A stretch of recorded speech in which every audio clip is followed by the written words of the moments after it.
हरदेव जोशी पत्रकार जनसंचार विश्वविद्यालय जयपुर संशोधन विधेयक 2022। मैं आसन पर आप विराजमान सदन के सभी माननीय सदस्यों से भी विनम्र प्रार्थना कर रहा हूँ, करना न करना आपकी इच्छा पर है, पर ये जो संशोधन आप जो ला रहे हैं ये लाने का आपको अधिकार नहीं है। फिर भी आप उसके बाहर अपनी प्रतिष्ठा को बना करके कर रहे हो और उसके कारण से इस सदन का भी अपमान होगा। आज नहीं होगा तो कल होगा, ये मैं आपको गारंटी के साथ कह रहा हूँ।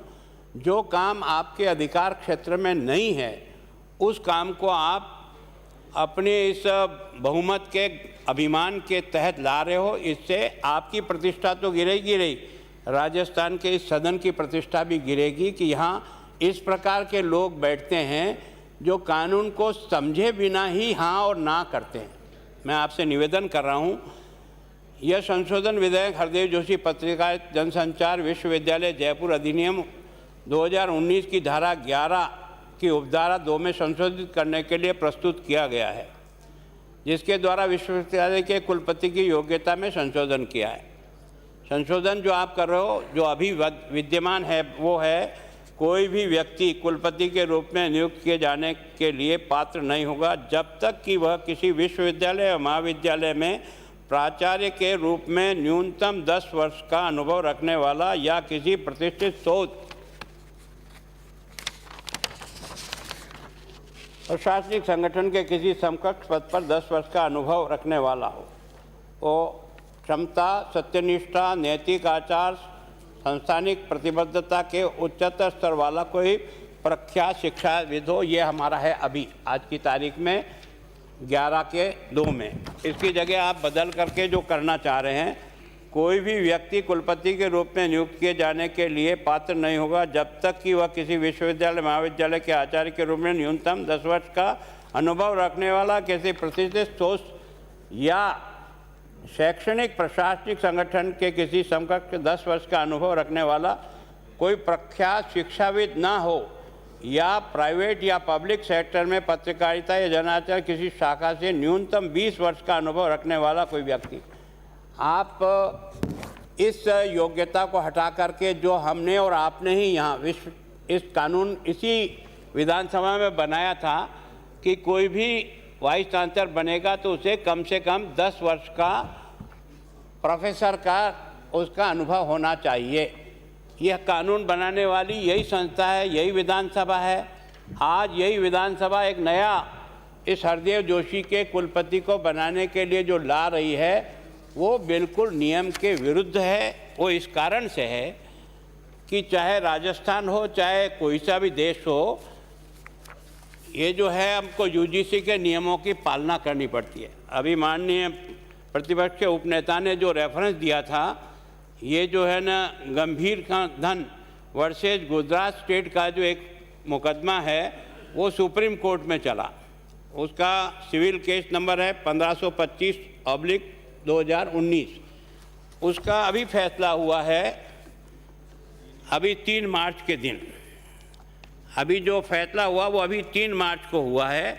उस 3 मार्च के फैसले में उन्होंने जो बात कही है अभी बिल्कुल ताज़ा है। आपने शायद पहले बना दिया होगा अपना बिल और इस कारण से आप यहाँ ले आए, आपके ध्यान में नहीं आए, तो मैं ध्यान में लाना चाहता हूँ कि सुप्रीम कोर्ट के इस फैसले में UGC regulation become part of this act in case of any conflict between state legislation and central legislation, central legislation shall prevail by applying the rules principle of Article 254 of the Constitution as the subject of education is in the concurrent list, the 7th schedule of the Constitution. Therefore, any appointment as a vice chancellor, ये तारीख का ही फैसला है supreme court का।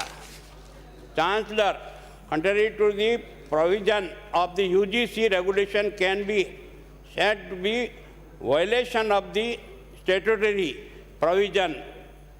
Writ जो है उन्होंने इस आधार पर जो है ना की, और उसमें उन्होंने लिखा before parting we may hope that trust that wiser counsel will now prevail and the state government shall amend the state legislation according to per with the UGC regulation। अब ये इसी 3 तारीख का फैसला है। ये इस बात के लिए आपको बाध्य करता है कि यूजीसी के नियमों का ही पालन आपको करेगा। वाइस चांसलर बनाने के लिए आपको ये अधिकार नहीं है कि आप यूजीसी के नियमों की अवहेलना करके और आप इसकी जो है अपनी पूर्ति करने का प्रयास करो। मैं आपसे फिर निवेदन कर रहा हूँ और इस बारे में राजस्थान हाई कोर्ट में भी केस अभी फरवरी के महीने में ही दायर हुआ है और उसके तहत आपको भी समन मिल गया, संबंधित को भी मिल गया।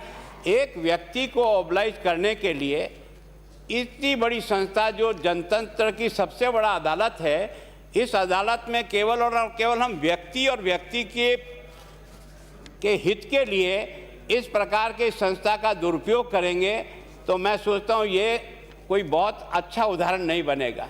इन दोनों कारण से मैं आपसे कह रहा हूँ कि आपको यूजीसी के नियमों की पालना करनी पड़ेगी।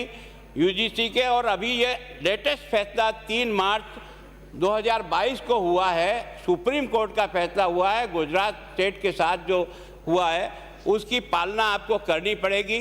क्यों अपनी एक तरह से बेइज्जती करा करके लौट करके बुद्धू घर को आए, वैसा करने की ज़रूरत क्या है। मैं सोचता हूँ क्या अच्छे और योग्य व्यक्ति इस देश में नहीं मिलते हैं कि इस प्रकार के व्यक्ति को ही केवल ऑब्लाइज करने के कारण से हम इस संस्था का भी इतना दुरुपयोग करेंगे।